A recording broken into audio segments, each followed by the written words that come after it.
শুনতে পাচ্ছ আশা? জি ম্যাম। হ্যাঁ, তাহলে যে লেখকের কাছ থেকে তুমি লেখকের একদম টাচে গিয়ে তুমি লেখক বা খেলোয়াড় বা যে সাংস্কৃতিক ব্যক্তিত্ব তার কাছ থেকে তুমি যে একটু অটোগ্রাফ নিলা, তার সাথে একটু কথা বললা, এখানে তোমার একটা মেন্টাল একটা স্যাটিসফ্যাকশন কি দ্যাট ইউ সি, এটা দেখতে পাও না Right. Yes, চোখে, ma'am. যে সামনাসামনি তাকে দেখেছি, তার সাথে একটু কথা বলেছি, এর আগে তুমি তাদের বই পড়েছো, you are a great fan.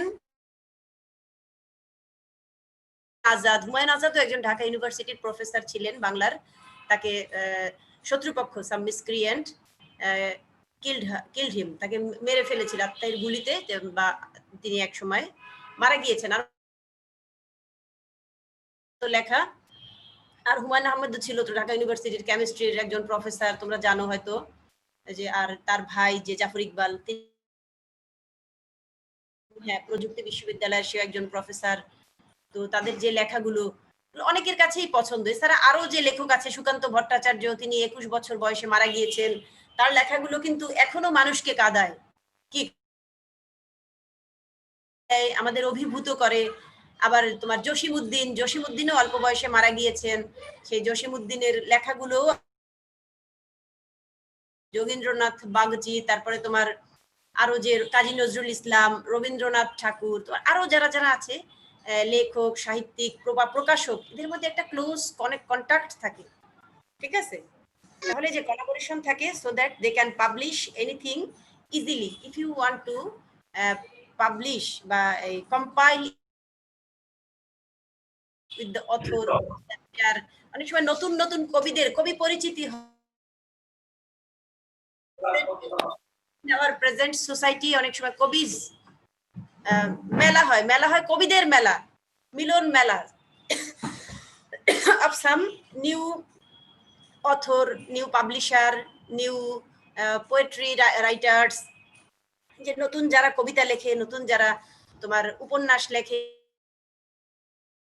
সম্মেলনের জন্য একটা কবি মেলার আয়োজন করে। গত বছরের আগের বছরও সম্ভবত হয়েছিল। একজন নতুন কবি, সে আমাকে একটি বই পাঠিয়েছিল, তার কবিতার বই, ঢাকা ইউনিভার্সিটি মাকসুদ, একজন নতুন চলচ্চিত্রকার, যারা নতুন, তাদের একটা সম্মেলন হয়, নিজেদের মধ্যে একটা জানাশোনা হয়, সাথে সাথে নতুনের এবং পুরাতনের একটা মেলা হয়। তাহলে এখানে আমাদের অ্যান্থোলজির বিষয়টা কি, যে অ্যান্থোলজিটার সম্পর্কে শুধু তুমি ডেফিনেশনটা জানবে, অফ অ্যান অ্যান্থোলজি, যেখানে একটা তোমার পোটেনশিয়াল রিডারকে ইজি অ্যাক্সেস করে দেয় to enter the literary world, যে সাহিত্যিক জগতের সাথে তার একটা পরিচয়। এরপরে শুধু আসো 5 একটা সফল অ্যান্থোলজি করার জন্য 5টা টিপস, যে love your content, aim for a few literary rock stars, যে জীবনের লক্ষ্য, যে অনেক অনেক সময় যে সঙ্গীত পছন্দ করে, সে অনেকে দেখা যায় কিশোর তো মারা গিয়েছে কিছুদিন আগে, তার গান কি মানুষের হৃদয়কে টাচ করে, স্পর্শ করে। তাহলে তোমাদের মনে হতে পারে যে আমি তার গানকে ফলো করব, বা আমি নিজের থেকে নতুন কিছু তৈরি করব, আমার গানের স্টাইলটা হবে একটু নতুন আমেজের, নতুন সুরের, এরকম ব্যাপারটা থাকতে পারে, ঠিক আছে? তারপর বি এ রুথলেস এডিটর, অনেক সময় প্রকাশক যদি হতে হয় তাকে he will B A hard one, he will be always follow in a true, in a পথ অফ রাইট পথ, সবসময় তাকে সঠিক পথে পরিচালিত হতে হবে। তার জন্য অনেক danger often comes on his ways, he will tackle it in a easy way, সহজভাবেই তাকে সেটা ট্যাকেল করতে হবে, ঠিক আছে? এবার focus on representation and placement আর এমব্রেস কোলাবোরেশন, যে সবার মধ্যে একটা কোলাবোরেশন দরকার আছে। তাহলে এই জিনিসটা কি সহজ হবে তোমাদের জন্য? পারা যাবে না তাহলে? নাজমুস, শাকিব, তন্ময়। জি ম্যাম, জি ম্যাম। আচ্ছা, এরপরে সময় প্রায় শেষের দিকে, আমাদের ওই ইডিয়মস এর শীটটা আছে তোমাদের কাছে? জি এটা একটু নাও, এখান থেকে তোমাদের ইডিয়মসটা তোমাদের টাস্ক দিয়ে দেবো, একটু ইডিয়মস ডেফিনেশনটা দেখো, যে ইডিয়ম জিনিসটা কি। An idiom is a group of words that are used as a common from that of the literal words. Idioms জিনিসটা কি যে অনেকগুলো থাকে, সেগুলো একত্র করলে একটা লিটারেরি মিনিং হয়, একটা সুন্দর একটা অর্থ, সাহিত্যিক অর্থ হয়। ঠিক আছে, এটার একটা হিডেন মিনিং, তোমার চেহারা নরমাল একরকম লাগবে, তুমি আবার যখন মেকআপ বা অন্যান্য কিছু দেওয়ার পর একটু গ্ল্যামারাস লুকিং লাগবে, তোমার চেহারাটাও হবে অন্যরকম, বোঝাই যাবে না যে এটা ফেরদৌস তন্দ্রা কি। ঠিক আছে, তাহলে এখানে ইডিয়ামস এরও একটা তোমার নরমাল যে অ্যাপিয়ারেন্সটা দেয়া থাকে সেটা একটা তোমার মিনিং, আর একটা থাকে hidden meaning. often uttered these kinds of words, অনেক সময়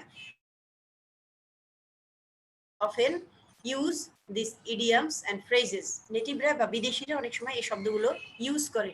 এখানে তোমাদের জন্য যে ইডিয়ামস গুলা দেয়া হয়েছে, at first it will seem hard to you, but if you read more and more you will see understand। যখন তুমি এটা খুলে তোমাদের এই যে commonly used and popular English idioms second page কঠিন কঠিন লাগতেছে, কিন্তু তুমি কয়েকবার পড়ো, read again and again, then you will understand the meaning.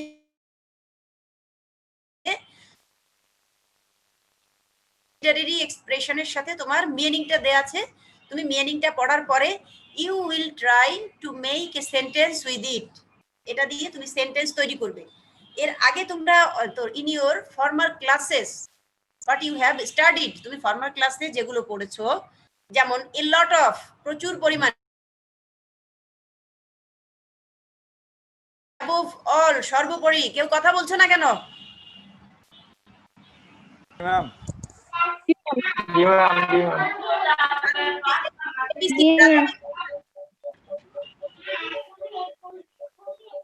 যে এবিসি প্রাথমিক জ্ঞান মনে আছে? সাইন জাইজান্টিক টাস্ক, কঠিন কাজ, কঠিন বড় ধরনের, হ্যাঁ, বা বড় ধরনের। ফ্রেন্ডস লিভ, ছুটি না নিয়ে অনুপস্থিত, সেগুলো ছিল একটু ইজি। আর এখন এখানে যেগুলো একটু দেখতে পাচ্ছ, it seems hard to you at first, প্রথম দিকে তোমার এটা একটু কঠিন, it again and again it will be easy for you, তুমি কয়েকবার পড়ো, then you will try to make sentences with it. একটু ব্রেইন খাটাও, ব্রেইনটিকে কাল্টিভেট ইউর ব্রেইন, ব্রেইনকে একটু চর্চা করলে you can make more beautiful sentences with it. ঠিক আছে, তুমি এটা you can use it in your talking, literary term গুলো ব্যবহার করতে পারবে। দু একটা এক্সাম্পল আমি বলি, যেমন এ ব্লেসিং ইন ডিসগাইজ, দেখো যে এ ব্লেসিং ইন ডিসগাইজ, তুমি প্রথম জিনিসটা পড়ার চেষ্টা করো যে ব্লেসিং অর্থ কি, আশীর্বাদ, ইন ডিসগাইজ মানে ছদ্মবেশে, মানে আশীর্বাদ ছদ্মবেশে, মানে একদম সরাসরি আশীর্বাদটা দেখা যাচ্ছে না, কিন্তু সেটা তোমার জন্য মঙ্গলময় বা ভালো। যে জিনিসটা উপর থেকে মনে হচ্ছে খারাপ, এটা থেকে একটা সেন্টেন্স তৈরি করো। Something that is very common, not unique, A dime A dozen, জিনিসটা কমন কিন্তু একটু স্বতন্ত্র আছে, কঠিন কঠিন লাগে, ডাইম এ ডজন, এজন্য বারবার পড়বে। এরপরে দেখো কাটিং কর্নার্স, কাটিং কর্নার্স নিচের দিকে, not performing A task or duty correctly in order to save time or money. Cutting corner শব্দটার কি, যে কোনো কর্নার কাটো এরকম না, এটা একটা হিডেন মিনিং আছে, কোনো কর্নার কাটো, কাটিং কর্নার, কিন্তু আসলে এটা হিডেন মিনিংটা হচ্ছে যে not performing A task or duty, কোনো কাজ সঠিকভাবে না করা, সময় অথবা পয়সা খরচ হবে এই জন্য, যে সময় বা অর্থ ব্যয় হবে এই জন্য কোনো কাজ সঠিকভাবে না করা। এখন এটা থেকে মেক এ সেন্টেন্স। এরপরে দেখো ডোন্ট জাজ a book by its cover, এই দেখো কোনো কিছু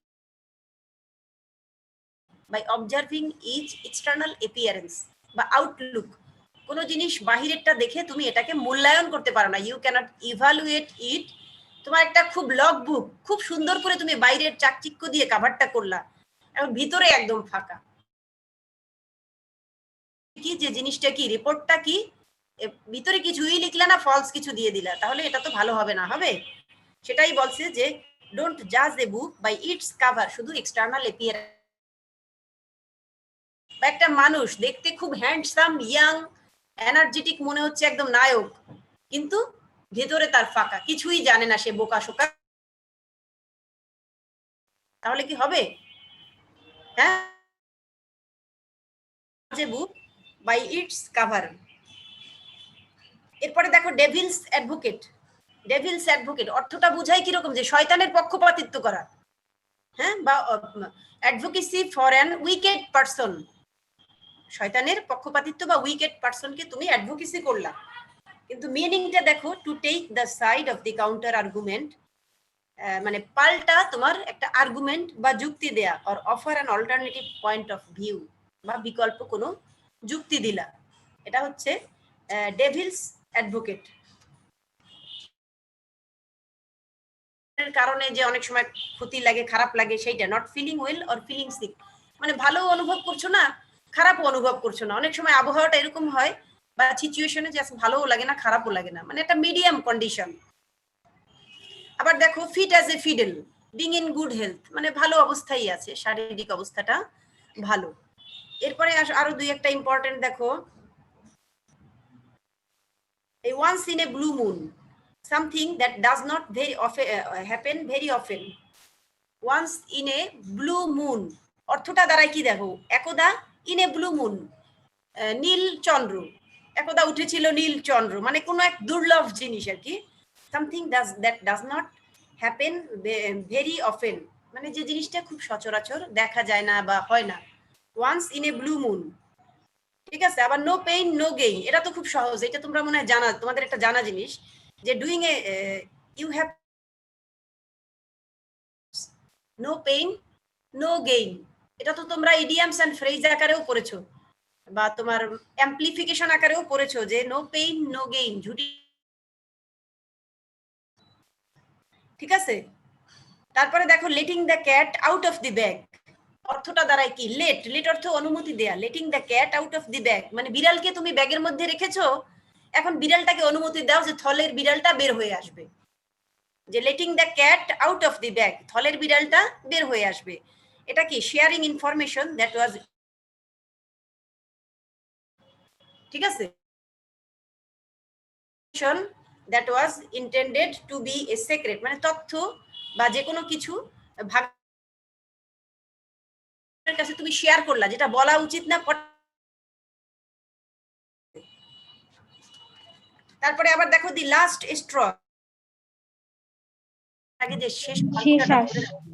ধরে শেষ আস, যতক্ষণ শ্বাস ততক্ষণ আস, ওরকম একটা কথা, যে the last difficulty or annoyance that makes the entire situation unbearable, মানে সিচুয়েশনে যতক্ষণ তোমার সাপোজ। এরপর আরো দুই একটা দেখো, an apple a day keeps the doctor away, যে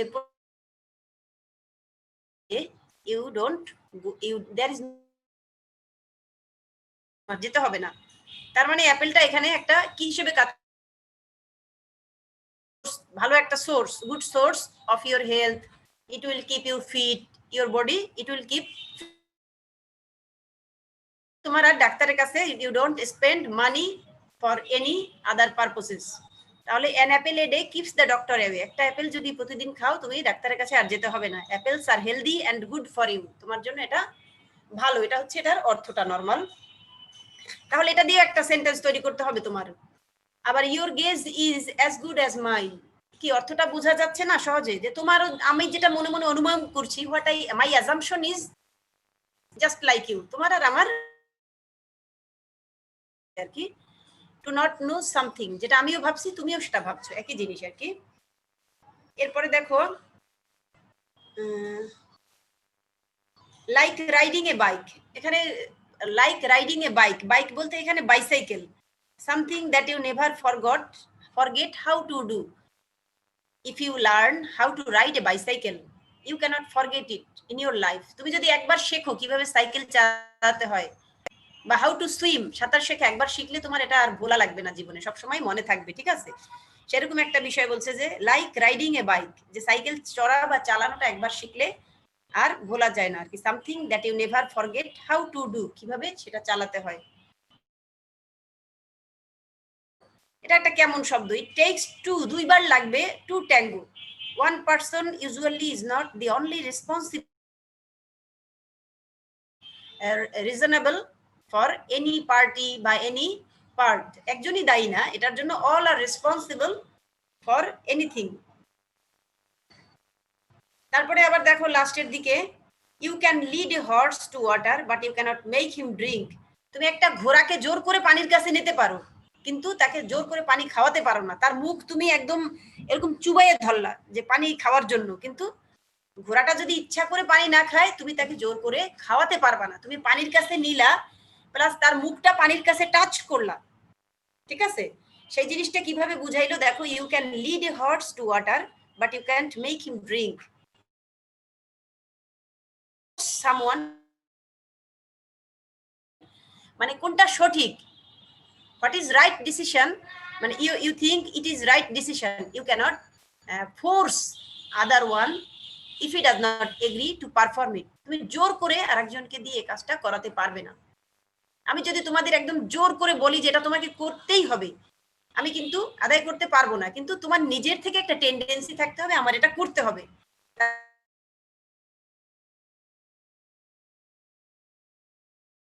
কিছু আদায় করা যায় না, সেরকম একটা ব্যাপার।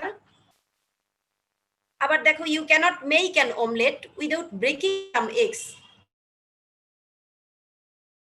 You can't make an omelette without breaking some eggs. ডিম না ভেঙে তুমি সেটাকে ভাজতে পারবে না। কি, ডিম ভাজতে হলে তোমাকে ডিমটা অবশ্যই ভাঙতে হবে, তাই না? ক্যানট মেক এভরিওয়ান হ্যাপি, কত সুন্দর একটা হিডেন অর্থ, যে সবাইকে, ওয়ান ক্যানট প্লিজ এভরিবডি, যে একজন মানুষ সবাইকে সুখী করতে পারে না বা প্লিজড করতে পারে না, সন্তুষ্ট করতে পারে না। কথাটা কত সুন্দর দেখো, যে you can't make an omelette without breaking some eggs. তার মানে একজন মানুষ সবাইকে সুখী করতে পারে না। কত সুন্দর একটা হিডেন মিনিং না? হ্যাঁ। আবার দেখো, fit as a fiddle, fit as a fiddle মানে এক্সিলেন্ট হেলথ, চমৎকার স্বাস্থ্য, ঠিক আছে? He is fit as a fiddle, তার চমৎকার স্বাস্থ্য আছে বা চমৎকার স্বাস্থ্যের অধিকারী সে। এখন তুমি এই যে অর্থগুলো বুঝে প্রতিদিন, every dog has his day, প্রতিটা কুকুরেরই আলাদা দিন আছে। মিনিংটা কি দেখো, everyone gets their chance to do something big, মানে প্রত্যেকেরই opportunity will come in everyone, প্রত্যেকেরই কখনো কখনো কিছু সুযোগ আসবে। আজকে তুমি সুযোগ পেয়ে, ক্ষমতা পেয়ে আরেকজনকে ধরে মার দিলা, তারও একদিন সুযোগ আসবে, সেও সুযোগ পেয়ে তোমাকে এটার প্রতিশোধ নেওয়ার চেষ্টা করবে, ঠিক আছে? সেটাই বলেছে যে every dog has his day. এখন তুমি এটা পুরোটা আমি আর পড়তে পারলাম না, যেহেতু টাইম ইজ শর্ট। তোমরা এই পুরো জিনিসটা পড়বে, পড়ার পরে নিজেরা নিজেরা এই আন্ডারস্ট্যান্ডিং, তোমার gauge, your thinking capacity will be increase.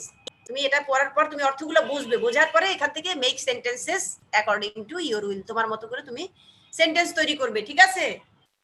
এটা জি কিন্তু ম্যাম। একটা ব্রেইন তৈরি করবে। এখানে কিন্তু ওই যে অল ইন অল, সর্বে সর্বা, he is all in all, এটার মতো সহজ, এত সহজ না। এটা করার জন্য তোমাকে একটু, ইউ হ্যাভ টু ট্রাই, একটু চেষ্টা করতে হবে, ঠিক আছে? তাহলে আগামী ক্লাসে তোমরা এটাই প্র্যাকটিস সেশন থাকলো তোমাদের। তো তোমরা সবাই ভালো থেকো, সুস্থ থেকো। আগামী ক্লাস আবার আগামী জি ম্যাম, আসসালামু আলাইকুম।